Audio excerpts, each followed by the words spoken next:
भारत ने चाइना के खिलाफ एक वॉर शुरू किया है और ये एक वॉर नहीं है जो बैटलफील्ड पर लड़ा जाएगा, बल्कि ये आर्थिक रूप से लड़ा जाएगा। भारत अब एशिया के अगले ग्रेटर पावर हाउस के रूप में उभरने लगा है ताकि चाइना की अग्रेशन को काउंटर कर सके। So today let's go over how India became China's greatest threat. On this show, we've repeatedly talked about China's debt trap too. Simple but sinister stuff. You saddle smaller nations with loans, and when they cannot repay, you colonize them. At the end of 2021, Sri Lanka's total public and publicly guaranteed debt was $35.8 billion. Over the last few years, Colombo walked into what experts say was China's debt trap diplomacy. Out of the total debt, lending by China accounted for $7.1 billion. And China has called remarks by US Treasury Secretary Janet Yellen on China's debt trap. So let's start from the beginning. ऐसा कुछ है जो आप सभी के लिए surprising हो सकता है। हिस्टोरिकली भारत और चाइना मजबूत फ्रेंडली इकोनॉमिक पार्टनर्स थे। सिल्क रोड ने चाइना के xi'an और भारत के पाटलिपुत्र सिटीज को जोड़ दिया था, जिससे चाइनीज लोग टी एंड हॉर्स रोड कहते थे। ये चाइनीज और भारतीय सभ्यताओं के ग्रोथ में महत्वपूर्ण कारण था, जो इंडियन सिविलाइजेशन को मॉडर्न हिस्ट्री में आने के साथ हुआ। दोनों सिविलाइजेशंस को अपने कंट्रोल में रखते थे उनके कॉलोनाइजर्स, क्योंकि भारत के पास ब्रिटिश और चाइना के पास जापानीज कॉलोनाइजर्स थे। ब्रिटिश रूल के नीचे भारतीय नेताओं ने चाइना के लिए अपना सपोर्ट दिखाया। 1939 में भारत के फ्यूचर प्रधानमंत्री जवाहरलाल नेहरू ने चाइनीज सरकार के ऑनर्ड गेस्ट के रूप में चाइना की यात्रा की। दोनों देशों ने असल में अपनी लड़ाइयों में एक दूसरे की मदद की। भारत ने जापान और वेस्टर्न इंपीरियलिज्म के खिलाफ चाइना की मदद की और बदले में चाइना ने भारत के ब्रिटिश रूल के खिलाफ इंडिपेंडेंस मूवमेंट में मदद की। फिर 1947 में भारत ने ब्रिटिश एम्पायर से स्वतंत्रता प्राप्त की और 2 साल बाद 1949 में चाइना में पीपल्स रिपब्लिक ऑफ चाइना यानी PRC पावर में आई। यहाँ से संबंध खराब हो सकता था। इस पॉइंट तक भारतीय नेताओं ने ROC यानी रिपब्लिक ऑफ चाइना के साथ फ्रेंडली संबंध रखे थे। जब माओ ज़ेडोंग PRC के पावर में आए, तभी ROC ने मेनलैंड चाइना से भागकर ताइवान कब्जा कर लिया। लेकिन दोनों देशों के बीच में अच्छे संबंध न्यू लीडरशिप में भी जारी रहे। असल में भारत दुनिया में पहले देशों में से एक था जिसने पीपल्स रिपब्लिक ऑफ चाइना को as official government of China recognise किया। भारतीय प्रधानमंत्री जवाहरलाल नेहरू ने 1954 में फिर से PRC के नेता माओ ज़ेडोंग से मिलने के लिए चाइना की यात्रा की। नेहरू ने इस यात्रा को अपनी जीवन की सबसे महत्वपूर्ण विदेशी मिशन बताया। उनका मानना था कि भारत और चाइना एक दूसरे के बहुत समांतर हैं। उनका मानना था कि एक नए स्वतंत्र राष्ट्र के रूप में वो वेस्ट पर भरोसा नहीं कर सकते थे। उन्हें अपनी इकोनॉमी को बढ़ाने और अपने सिटीजन्स के लिविंग कंडीशन को सुधारने के लिए एक दूसरे पर निर्भर होना था। उन्होंने 5 प्रिंसिपल ऑफ पीसफुल कोएग्जिस्टेंस के लिए जॉइंटली साइन किया, लेकिन शांति लंबे समय तक नहीं बनी। जैसे ही CCP 1950 में पावर में आई, उन्होंने तिब्बत के ऑटोनोमस रीजन को बहुत सारी मिलिट्री पर्सनल को भेजकर फोर्सफुली ले लिया। 1950 में उस रीजन को लेने के बाद CCP ने धीरे धीरे तिब्बत में अपनी मिलिट्री प्रेजेंस को बढ़ाया और इससे लोकल तिब्बतियन पॉपुलेशन को बहुत गुस्सा आया, क्योंकि CCP उन्हें उनका धार्मिक और सांस्कृतिक स्वतंत्रता नहीं दे रहा था।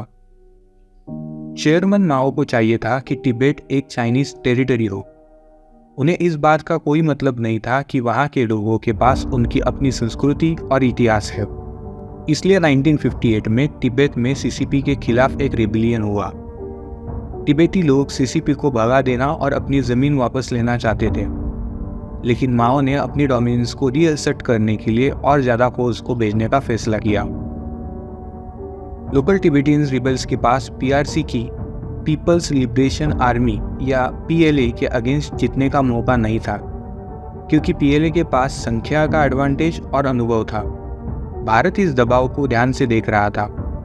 भारत ने हमेशा तिब्बत के साथ फ्रेंडली रिलेशनशिप रखा था, जिसमें नॉर्थ इंडिया को फ्रीली तिब्बत के साथ ट्रेड करने की अनुमति थी। भारतीय लीडर्स ने इस लड़ाई में शामिल होने से बचे रहने का फैसला लिया ताकि उनका पड़ोसी के साथ युद्ध ना हो। माओ दूसरी ओर शांति को बनाए रखने के लिए भावना नहीं रखता था। दशकों बाद के डिक्लासिफाइड डॉक्यूमेंट्स ने दिखाया कि माओ हमेशा डरता था कि भारत यूएसए और सोवियत के साथ मिलकर चाइनीज लीडरशिप को गिराने के लिए एक साजिश कर रहा है। Looking back, this really doesn't make any sense. USA और यूएसएसआर 1960 के दशक में एक काफ़ी इंटेंस कोल्ड वॉर में थे, और जबकि भारत एक मध्यस्थ देश जो दोनों पक्षों के साथ फ्रेंडली था। मैं हाईली डाउट करता हूँ कि यूएसए एंड सोवियत यूनियन अपने कोल्ड वॉर को असाइड करके साथ में मिलकर चाइना की लीडरशिप को ख़त्म करने की साजिश करते। तिब्बत की कहानी में वापस आते हैं। 1959 में दलाई लामा अपनी जान की परवाह करते हुए तिब्बत से भारत भाग गए, जहां उन्हें शरण दी गई। इससे माओ ने भारत के प्रति और अधिक अग्रेसिवनेस दिखाने का फैसला किया, और माओ ने अपने अग्रेशन को दिखाने के लिए भारत के बॉर्डर पर अटैक करने का फैसला किया। Speaking of borders, there is one point I quickly want to go over. ये असल में काफ़ी इंपॉर्टेंट पॉइंट है। 1914 में जब भारत ब्रिटिश रूल में था, तभी ब्रिटेन, चाइना और तिब्बत के रिप्रेजेंटेटिव्स तिब्बत के स्टेटस को डिटरमाइन करने के लिए इकट्ठा हुए। चाइना ने तिब्बत को एक स्वतंत्र राज्य बनाने और चाइनीज कंट्रोल में रहने की अनुमति देने के लिए सहमति दी, लेकिन उन्होंने इस प्रॉमिस को एक ट्रीटी में लिखने से इनकार किया। ब्रिटेन ने और तिब्बत ने दूसरी ओर इस ट्रीटी पर साइन करके लाइन को क्रिएट किया, जिसे मैकमैन लाइन के नाम से जाना जाता है। इंडिया आज भी मैकमैन लाइन को इंडिया और तिब्बत के बीच की ऑफिशियल लीगल बॉर्डर के रूप में एक्सेप्ट करता है। सीसीपी ने दूसरी ओर मैकमैन लाइन को एक्सेप्ट नहीं किया, और 1959 में इन बॉर्डर पर अपनी डिस्प्लेजर दिखाने के लिए बॉर्डर की लिमिट को बढ़ाते रहे।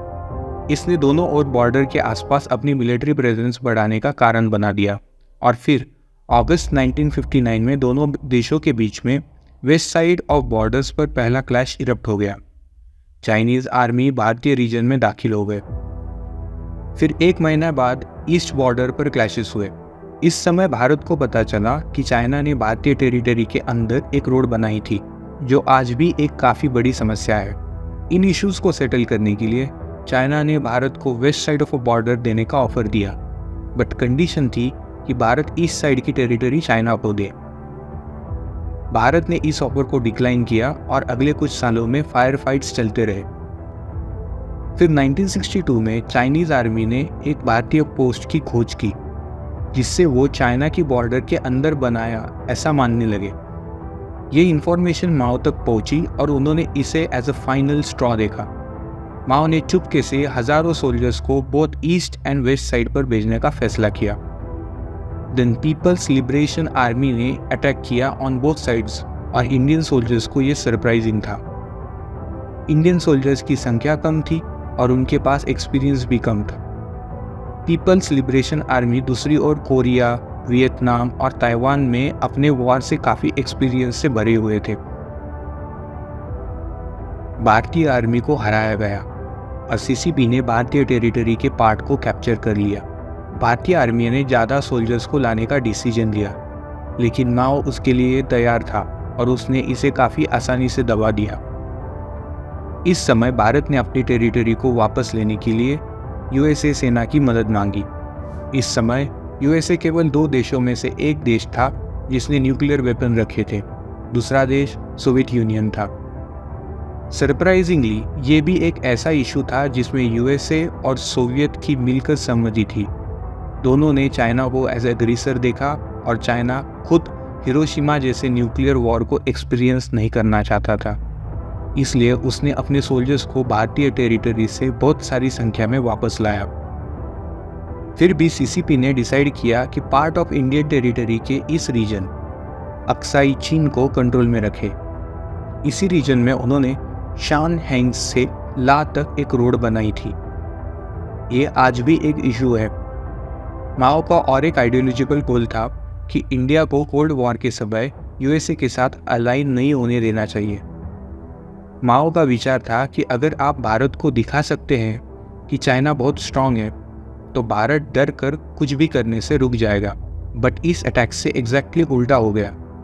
भारत और यूएसए और ज़्यादा क्लोज हो गए, क्योंकि अब उनके पास दोनों देशों का एक कॉमन एनिमी था, चाइना। इस युद्ध ने भारत और चाइना के बीच के सीमाओं को भी बदल दिया। अब यहाँ से समस्या की शुरुआत होती है। चाइना ने भारत पर अटैक किया, टेरिटरी को कब्जा किया और new unofficial border of China असल में इंडियन टेरिटरी में थी।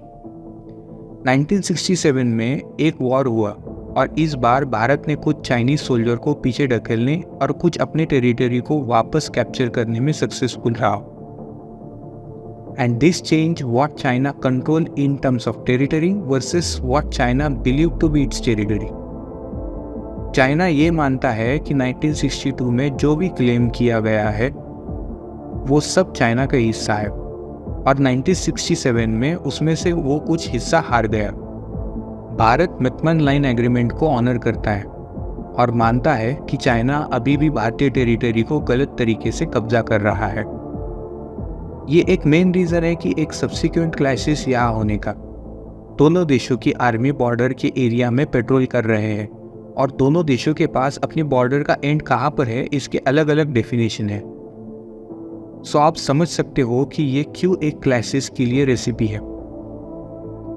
खुशकिस्मती से दोनों देश इसे समझते हैं, लेकिन चाइना बॉर्डर डिस्प्यूट के बारे में पीसफुल एग्रीमेंट करने से इनकार कर रहा है। लेकिन दोनों ने इस पर समझौता किया कि दोनों देशों के सोल्जर्स आपस में मिलिट्री वेपन का इस्तेमाल नहीं कर सकते। ये बॉर्डर डिसएग्रीमेंट के पीछे का बिग रीज़न है, लेकिन प्रॉब्लम्स यहाँ पर ख़त्म नहीं होती। जब चाइना इकोनॉमिकली बढ़ा तो उसकी एम्बिशंस भी वर्ल्ड में बढ़ गई। माओ के गुजर जाने के बाद डेंग शाओपिंग ने अपनी ओपन डोर पॉलिसी के साथ चाइना को दुनिया के लिए ओपन करने का फैसला किया। इस पॉलिसी ने काफ़ी हद तक चाइना की इकोनॉमी और उसकी स्थिति को बदल दिया। इसने फॉरेन बिजनेस को चाइना में अट्रैक्ट करने और जल्दी से देश को एक मैन्युफैक्चरिंग हब में बदल देने में हेल्प की। करोड़ों लोग गरीबी से बाहर आए और चाइना एक फार्मिंग नेशन से second biggest economy in world बन गया। लेकिन जब पॉपुलेशन बूढ़ी होने लगी और फॉरेन मैन्युफैक्चरिंग को अट्रैक्ट करने से विकास धीमा हो गया, तब सीसीपी को आगे के ग्रोथ के लिए कहीं और देखना पड़ा। इसलिए उसने एक तीर से दो शिकार करने का फैसला किया। एक देश को दुनिया के मंच पर एक महाशक्ति बनने के लिए उसको दूसरे देशों के साथ अपने इन्फ्लुएंस को बढ़ाने और अपने दुश्मनों पर अपनी डिपेंडेंसी को कम करने की आवश्यकता होती है।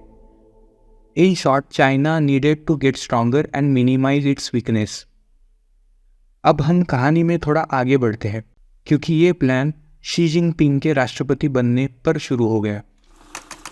The new Chinese leaders revealed, led by President-in-waiting Xi Jinping.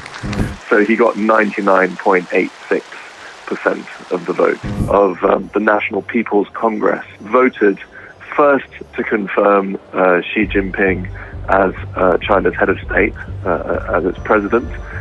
In 2013, one man decided to revive them. He called his plan the Belt and Road Initiative.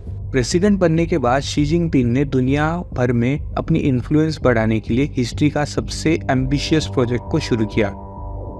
इस प्रोजेक्ट में चाइना पुअर स्ट्रगलिंग नेशंस को loan provide करती है and in return China उन Nations के valuable resources और strategic location पर control हासिल करती है। सो आप सोच रहे होंगे कि अगर ये गरीब देश लोन को पे बैक नहीं कर सके तो चाइना क्या करेगा। तो चाइना को इम्पोर्टेंट रिसोर्सेज जैसे कि सोना, चांदी, तेल और उस देश में एक्सेस का कब्जा मिल जाएगा। चाइना ने स्ट्रगलिंग नेशंस पर इन्फ्लुएंस बनाने के लिए और उसके दुश्मन को भी चोक करने के लिए लोन्स का उपयोग केयरफुली किया है। अगर आप बेल्ट एंड रोड इनिशिएटिव के मैप को देखते हैं तो आप साफ देख सकते हो कि एक देश को छोड़ दिया गया है। नहीं तो ये लगता है कि भारत को इस प्रोजेक्ट से एनसर्कल्ड किया गया है और इन प्रोजेक्ट्स पर चाइना का पूरा कंट्रोल है। चाइना मानता है कि उसके सर्वाइवल के लिए ये प्रोजेक्ट्स इंपॉर्टेंट है। चाइना की इकोनॉमी वर्ल्ड से बहुत ही इंटरकनेक्टेड है, खासकर वेस्टर्न देशों से। चाइना की जीडीपी का 1/5 उसके एक्सपोर्ट से आता है, जिसका सबसे बड़ा एक्सपोर्ट पार्टनर है यूएसए, जो कि सभी चाइना के एक्सपोर्ट का 17% से ज़्यादा है। डिपेंडेंसी यहाँ पर नहीं रुकती। अगर आप चाइना के टॉप 10 एक्सपोर्ट पार्टनर्स देखते हैं तो उनमें से 9 यूएस अलाइज है। मोर देन 50% चाइना के एक्सपोर्ट उन देशों के साथ है जो वॉर की सिचुएशन में यूएसए के साथ खड़े हो सकते हैं। और इसके अलावा China one of the biggest importer of oil है। चाइना लगभग double amount of oil import करता है एज कम्पेयर टू यूएसए, और इसका majority of oil middle east से आता है जो कि इंडियन ओशियन से ट्रांसपोर्ट किया जाता है। और ये सारा ऑयल पास होता है थ्रू स्ट्रेट ऑफ मलाक्का, जिसे कई लोग as a important geopolitical choke point consider कर सकते हैं। It is projected that 80% China का ऑयल फ्लो इसी स्ट्रेट से जाता है। ये strait territorial waters of Indonesia, Malaysia and Singapore में है। This strait is very big weakness for China. In case अगर वॉर या फिर कोई पॉलिटिकल डिसएग्रीमेंट होता है तो इस स्ट्रेट को इंडिया या फिर यूएसए इजीली ब्लॉक कर सकता है। Without access to this route China के लिए उसकी इकोनॉमी को फ्यूल अप करने के लिए एनर्जी नहीं मिलेगी। वॉर तो बहुत दूर, सिर्फ एक व्यवस्था को चलाने के लिए भी उन्हें स्ट्रगल करना पड़ेगा। आज के समय में ऑयल देश की इकोनॉमी और गवर्नमेंट के लिए बहुत इंपॉर्टेंट है। चाइना का सॉल्यूशन इस प्रॉब्लम पर है कि अपनी खुद का alternate root banana, belt and road initiative का यूज करके। चाइना ने म्यांमार और पाकिस्तान में पाइपलाइंस बनाई है, समुद्री किनारे से इंटरसिटी चाइना तक। पाकिस्तान और श्रीलंका में लॉन्ग पोर्ट लीज पर ली गई है। उसी तरह से चाइना ने जिबूटी में एक मिलिट्री बेस बनाया है जिससे वो बॉब एल मेंडल को कंट्रोल कर पाए, जो vital strait off the coast of Djibouti को रेड सी को इंडियन ओशियन से लिंक करता है। पर्शियन गल्फ और एशिया के एक्सपोर्ट को पहले बॉब एल मेंडल के माध्यम से सुएज कैनल तक पहुंचना पड़ता है। इस स्ट्रेट से पूरी दुनिया के ट्रेड का 12.5% से 20% गुजरता है। चाइना के सभी कदम देखने के बाद कई मिलिट्री एक्सपर्ट्स ने पॉइंट किया है कि बेल्ट एंड रोड इनिशिएटिव सिर्फ एक जियो इकोनॉमिक प्लान नहीं है, बल्कि इसमें मिलिट्री स्ट्रैटेजिक लाभ भी है। ये पोर्ट्स दिन प्रतिदिन एक ड्यूअल यूज का उपयोग करने वाले पोर्ट्स के रूप में आने लगे हैं, जो शक्तिशाली चाइनीज नौसेना को एक विश्व स्तर पर पहुंच दिला सकते हैं, जो कुछ साल पहले बिल्कुल नहीं थी। इन स्ट्रैटेजिक इन्वेस्टमेंट्स को स्ट्रिंग ऑफ पर्ल्स के नाम से भी जाना जाता है, क्योंकि लक्ष्य है कि भारत को घेरकर न्यू दिल्ली पर दबाव डालना। भारत पहले से ही इसके बारे में जानता था, लेकिन यूक्रेन में होने वाला युद्ध ने दुनिया के हर देशों को दिखाया कि मॉडर्न वॉर्स में अपने इकोनॉमिक इंटरेस्ट को सिक्योर करना कितना इम्पोर्टेंट है, और इससे वॉर को लड़ने से पहले ही जीता जा सकता है या हारा जा सकता है। भारत को समझ में आया कि वॉर के केस में चाइना के स्ट्रिंग ऑफ पर्ल्स को भारत के ट्रेड का रास्ता चोक करने के लिए उपयोग किया जा सकता है। ऊपर से उसे चाइना के इंटरेस्ट को भी सिक्योर किया जा सकता है। इसके अलावा जिन देशों को चाइनीज लोन मिला है वो चाइना को क्रिटिसाइज करने में थोड़ा हिचकिचाते हैं जब भी ये भारत के डिस्प्यूटेड बॉर्डर्स पर लड़ाई शुरू हो जाती है, जैसे कि 2017 और 2020 में हुआ। यहाँ तक कि एक रूमर है कि चाइना उन देशों में मिलिट्री बेस सेटअप करने का इरादा रखती है जिन्हें चाइनीज लोन मिले हैं, और बिना शक ये न्यू दिल्ली के लिए स्ट्रेसफुल है, क्योंकि इंडिया नहीं चाहता है कि उसे चाइनीज सेना द्वारा घेरा जाए। इसलिए भारत ने अपने इकोनॉमिक इंटरेस्ट को सिक्योर करने के लिए अपना प्लान बनाने की शुरुआत की। वीडियो के आगे हम समझेंगे कि भारत किस तरह से चाइना वर्सेस यूएस के ट्रेड वॉर का फायदा उठा रहा है टू हर्ट चाइना। लेकिन पहले चलिए देखते हैं कि भारत किस तरह से चाइना के मिलिट्री का मुकाबला कर रहा है। उससे पहले अगर आपको ये वीडियो पसंद आया हो तो प्लीज़ लाइक एंड सब्सक्राइब करना ना भूलें। स्ट्रिंग ऑफ पर्ल्स का मुकाबला करने के लिए भारत ने खुद का गठबंधन शुरू किया है, जिसे नेकलेस ऑफ डायमंड्स के नाम से जाना जाता है। भारत अपनी नेवल बेस को बढ़ाते जा रहा है और चाइना से स्ट्रैटेजिकली प्लेस कंट्रीज के साथ रिश्तों को सुधारने का भी प्रयास कर रहा है। 2018 में भारत ने सिंगापुर और इंडोनेशिया के साथ पार्टनरशिप बनाई ताकि उनके नेवल बेस चंगी और सबान तक पहुंच सके।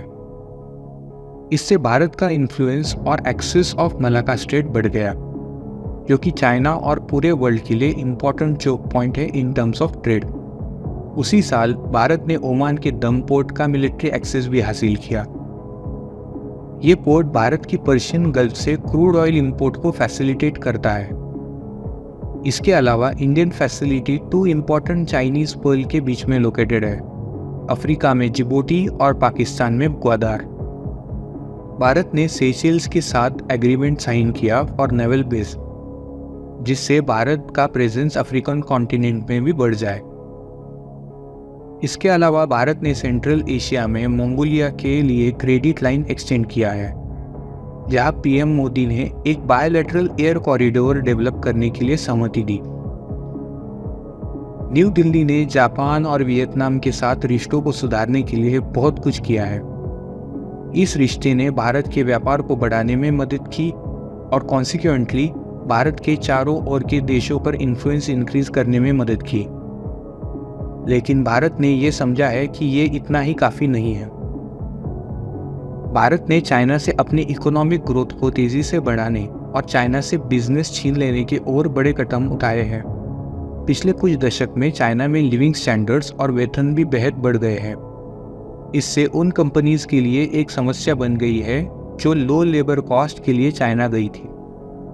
इसके अलावा ट्रेड वॉर के टैरिफ्स, टैक्सेस से और भी खर्च बढ़ गया और चाइना में बिजनेस चलाने के चक्कर में परेशानी भी बढ़ गई है। और ये और बढ़ गया क्योंकि शी जिनपिंग ने कोविड क्लैम्प डाउन कर दिया। यहाँ तक कि कई कंपनीज ने अपने मैन्युफैक्चरिंग नीड्स के लिए कई दूसरी देशों को देखना शुरू किया, लेकिन भारत एज अ परफेक्ट सोल्यूशन उभर के आया।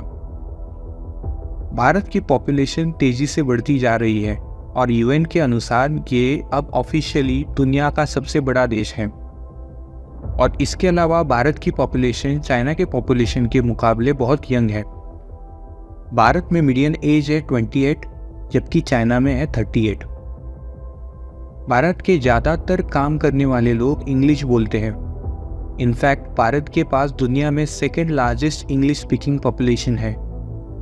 इससे डेफिनेटली कंपनीज को सेटअप करने में आसानी होती है। कुछ कंपनीज ने इन बेनिफिट्स को पहचाना और उनका फ़ायदा उठाया है।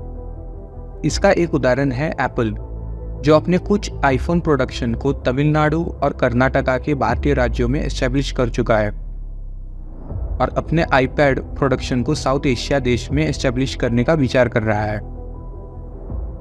जेपी मॉर्गन के एनालिसिस्ट ने कैलकुलेशन की और उनके प्रोजेक्शंस ये दिखाते हैं कि 2025 तक हर 4 आईफोन में से एक भारत में बनेगा।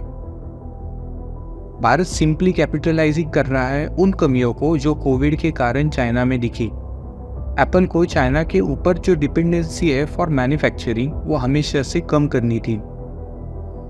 लेकिन दुनिया के सबसे बड़े आईफोन असेंबली प्लांट पर कोविड-19 से रिलेटेड कठिनाइयों का असर सच में प्रॉब्लम को हाईलाइट करने लगा।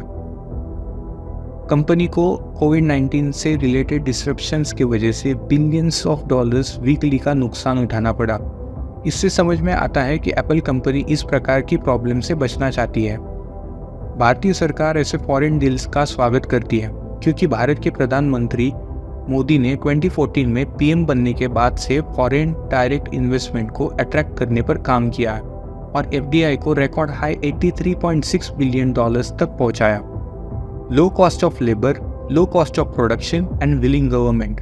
ये समझना मुश्किल नहीं है कि बिजनेसेस का एक बड़ा हिस्सा चाइना को छोड़कर भारत की ओर क्यों बढ़ रहा है। At the current rate Bharat को चाइना के बिजनेस का बहुत अधिक हिस्सा मिल सकता है और इसके कारण यूएन का अनुमान है कि 2024 में भारत की इकोनॉमी का ग्रोथ रेट 6.7% तक होगा, जबकि चाइना की इकोनॉमी में केवल 5% की उम्मीद है। और ये सिर्फ अगले वर्ष के लिए नहीं है। कई ऑर्गेनाइजेशंस के अनुसार चाइना की इकोनॉमी के मुकाबले भारत की इकोनॉमी आने वाले वर्षों तक एक फास्टर रेट से बढ़ेगी। भारत ने इस विकास का उपयोग अच्छी तरीके से किया। अभी भारत भी नेबर कंट्रीज को लोन देने लगा है ताकि वो चाइनीज लोन में ना फंसे। बांग्लादेश को $8 billion, $2.1 billion to bail out Sri Lanka, Nepal को $1.7 बिलियन, मालदीव्स को $13 बिलियन एंड फ्यू मोर। हालांकि भारत अपने ओवरसीज लेंडिंग में चाइना से बहुत पीछे है, लेकिन न्यू दिल्ली ने पिछले कुछ सालों में अपनी कोशिशों में वृद्धि की है, जैसे कि श्रीलंका जैसे financially distress belt and road initiative recipients को सहायता प्रदान करना। भारतीय कंपनीज भी इस क्षेत्र में तेजी से बढ़ रहे हैं, जिससे चाइनीज कमर्शियल एक्टिविटी का विरोध करने के लिए एक काउंटरवेट प्रदान होता है। भारतीय policy makers belt and road initiative का विरोध करने को महत्वपूर्ण मानते हैं, ताकि pro Chinese government and infrastructure द्वारा घेरने से बचा जा सके। भारत डेफिनेटली अपने एफर्ट्स को बढ़ा रहा है, जिससे वो चाइना को घेर सके। इंडिया पब्लिकली चाइना से कंपटीशन को इतना इम्पोर्टेंस नहीं देता है, बट एक्शन से पता चलता है कि भारत चाइना की इकोनॉमी या मिलिट्री ताकत का बंधक नहीं बनना चाहता। और इससे आप कंक्लूड कर सकते हो कि भारत क्यों चाइना के लिए एक बिगेस्ट थ्रेट है। आज के लिए बस इतना ही। I hope you like this video and please subscribe our channel. Stay tuned for more captivating stories in the world of business and beyond.